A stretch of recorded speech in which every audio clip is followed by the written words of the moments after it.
Welcome to Greensboro's First. Today's panel discussion highlights the achievements of a few of our African American employees in the city of Greensboro. We'll chat with former Chief Ray Flowers, Chief Deputy City Attorney Becky Jo Peterson Bowie, and our Greensboro Public Library Director Bridget Blanton about their journey as managers working for the city of Greensboro.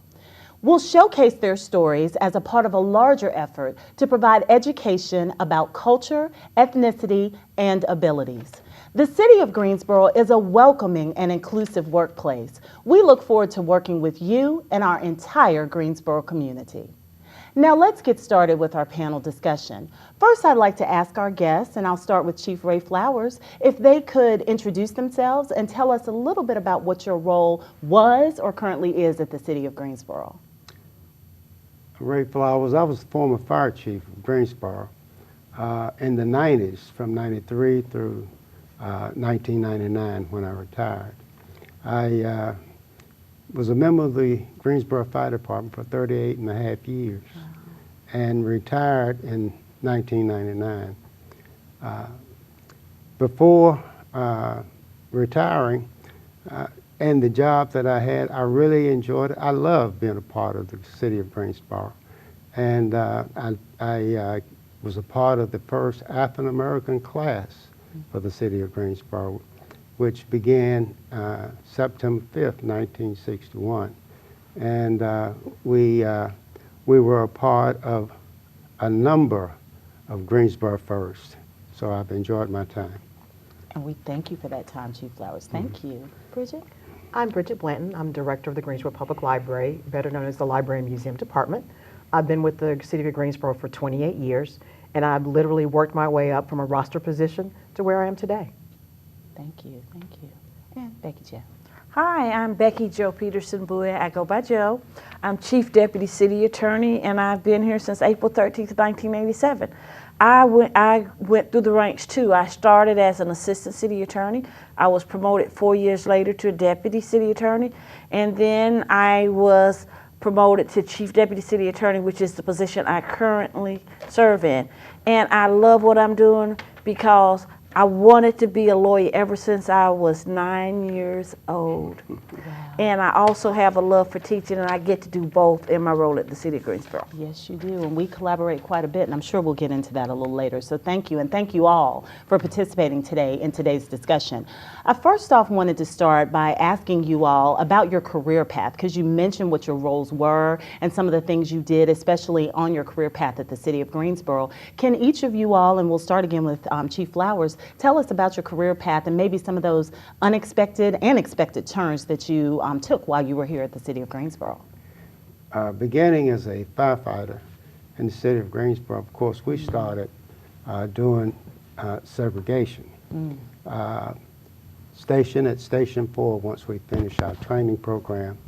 And when I became a part of the Greensboro Fire Department, I really didn't plan to stay. I just planned to collect a little money so I could prepare for a career. I went to school in electronics, and I wanted to own my own business. That was really my dream. And I started working as a Greensboro firefighter and really learned to love the work and made some decisions early in my career that if I was going to be a firefighter, I wanted to move to a certain status within the department. My goal was battalion fire chief. And working for the city of Greensboro, I started back to school. I graduated from A&T before I became a member of the fire department. So I started back to school in my new career as a firefighter. I took courses in fire science technology. And I think that the different jobs that I worked through the department, the education that I received, not only in fire science technology, but in other areas that I pursued, gave me a good background for working in the fire department. I think those are the things that really helped and assisted me in all of the positions that I held throughout the city of Greensboro. I continued my educational in the department, all the way up through deputy fire chief. I went to school in different areas. So I think that if I had to place my career path on something special, it would be the education that I received in the different areas that I went to school. And it sounded like the city supported you tremendously This- in your walk with your educational walk and These- career path. Thank you, it did. As a matter of fact, the fire department classes that I was a part of, I went to school in various cities in different areas in the fire department to help me learn about the particulars in the different fire prevention, for an example. I never worked in fire prevention, but I had many courses that helped me to understand what fire prevention was about. Also, I went to one of the classes that I went to early as a fire captain. I went to the Institute of Government class that really helped prepare me to for other promotions within the fire department. So the city was very helpful, very beneficial.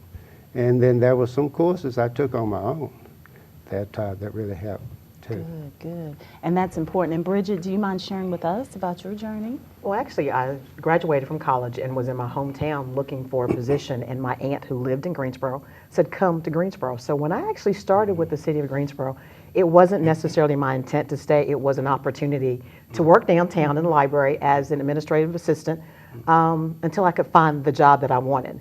My degree is in administration of criminal justice and political science.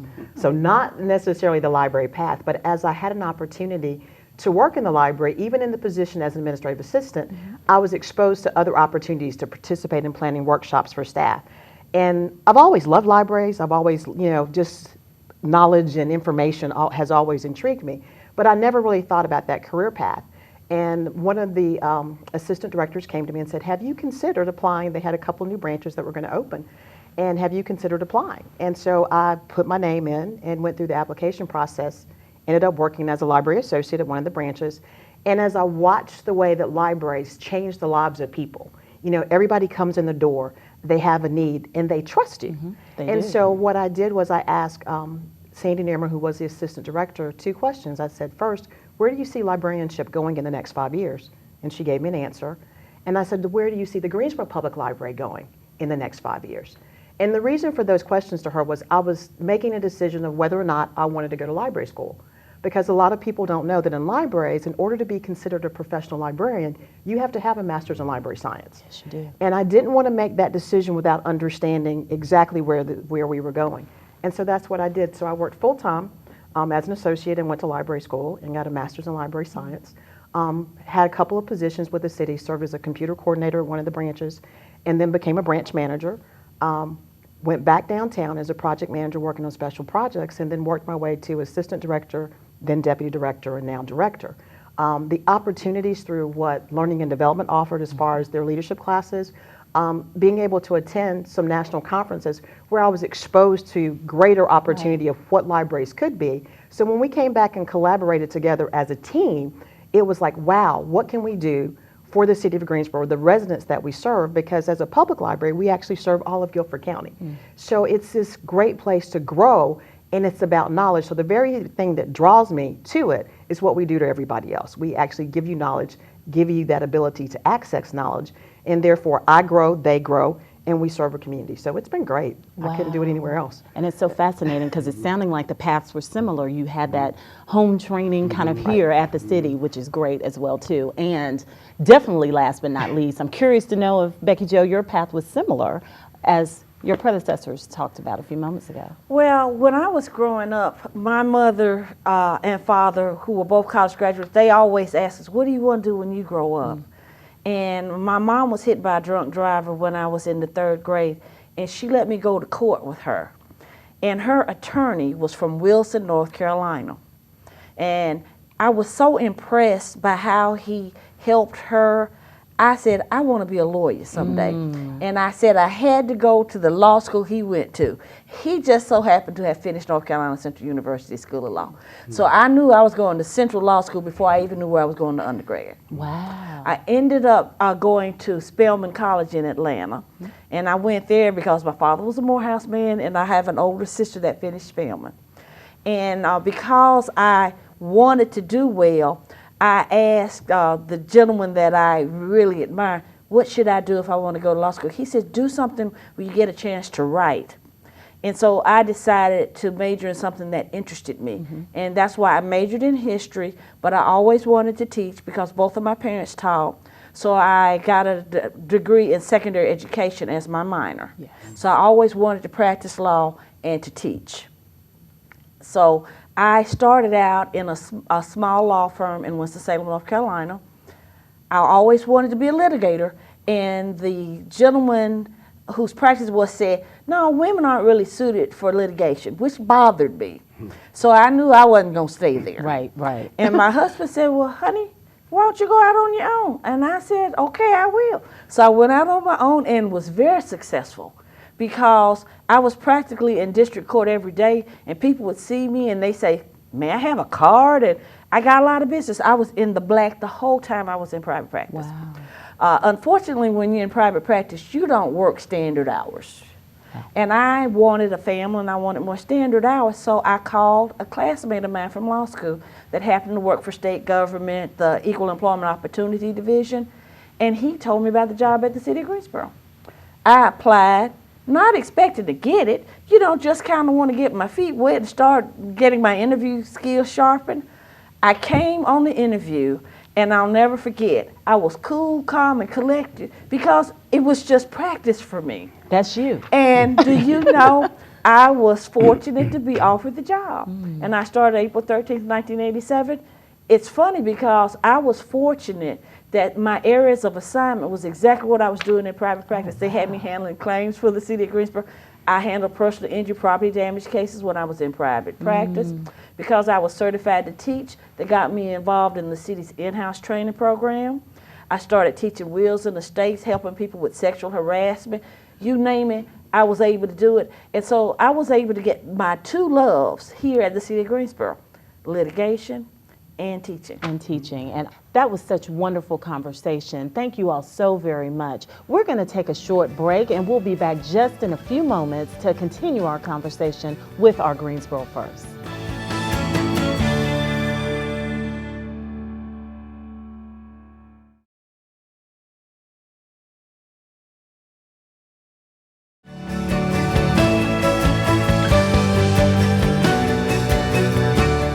Welcome back. Now we're going to continue our conversation, and this is such excellent conversation with our Greensboro First today. And what I'd like to know next is, what piece of solid career advice would you give, whether it's young professionals or whether it's folks here at the city of Greensboro or even in our community, that you could kind of give a word of advice to? Maybe Bridget, we can start with you with that. I think first, know yourself. And know what your aspirations are. Don't be afraid to have a vision bigger than where you are now. But always come to work being the best you that you can be and realizing that you're part of a team. That as a member of the city of Greensboro, or if you're another profession, that the people that you work with are there to support you. You work together to achieve the vision and the goals of the organization that you work for. And if you have questions, ask. If you have opportunity to further your education by taking a workshop or taking a class, do that. Do not limit yourself. I think so often as we go about looking at our career, we place our own barriers in front of us. Even if someone says you can't do it, for me, that just said that I could. So anything that someone presents to you as an obstacle, find a way to overcome that obstacle so that you can achieve your dream, your goal, and then you have the opportunity one day to sit down and say, this is how I did this. We're here today because we overcame the obstacles. When people said that we couldn't, we said, yes, we can. Absolutely, absolutely. Thank you, Bridget.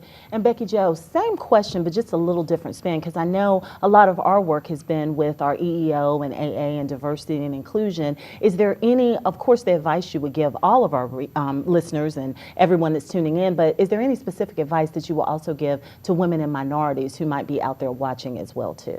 Well, I would say first, I would tell anybody before they go into a career, choose something that you love. Because if you love what you're doing, you will want to go to work and you will want to do your best. Absolutely. But I would say specifically for women and minorities, do not count yourself out.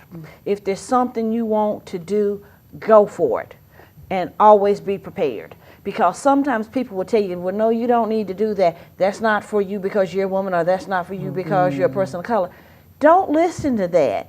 If you want to really do something, believe in yourself and go for it. Absolutely. That's my best advice I would tell them. And then always be prepared. Thank you. Thank you. And Chief Flowers, what would you add to our wonderful comments we just heard? They have given such wonderful answers. The only thing that I feel that I could add is I think people ought to prepare themselves for a career. They want to make sure that they both understand what it is they want to do, and the other thing is be prepared to do it. And if they get into a situation where they become not knowing that they are going the right way or doing the right thing, then I think that there's always people in that organization that will talk to you and give advice. Absolutely. If you need it, just go do what you need to do to make sure that you can follow through with your dream. Absolutely. And I know from a personal testimony, I worry these two ladies all the time because I consider the two of them two of my mentors and always Right. have. So it's just so good to know that you agree that it's good to Right. go and reach out Right. and get that, whether it's in your department or outside or even That's true. inside the city of Greensboro. My last major question I'd like to ask all three of you all, and Chief Flowers, we know your legacy because you are already living another wonderful life because you've retired from the city of Greensboro. But what was your legacy? And I'll just kind of bounce it back to you first. And what would you all hope to leave as your legacy here at the city of Greensboro? What would you say that legacy was that you left? Well, let me start off by saying that when I became a part of the Greensboro Fire Department, it was already a wonderful department. I wanted my legacy to be to leave the Greensboro Fire Department better off at the end than it was when I began. And I think that we were able to do some of that. Greensboro was an ISO Class 1 department when I became fire chief, and we were able to maintain that. But in addition to that, we became one of the first 5 departments in the world became accredited. And we were the only department that had both certifications. So I think that we did do an awful lot to make the Greensboro Fire Department better. I felt like one of the things that I had going for me was I was a people's person, and I could work with people. And I think that most of the people in the department enjoyed doing some of the things that we did because I tried to include as many people as I could. And after I retired from the department, I missed that. But the legacy goes on.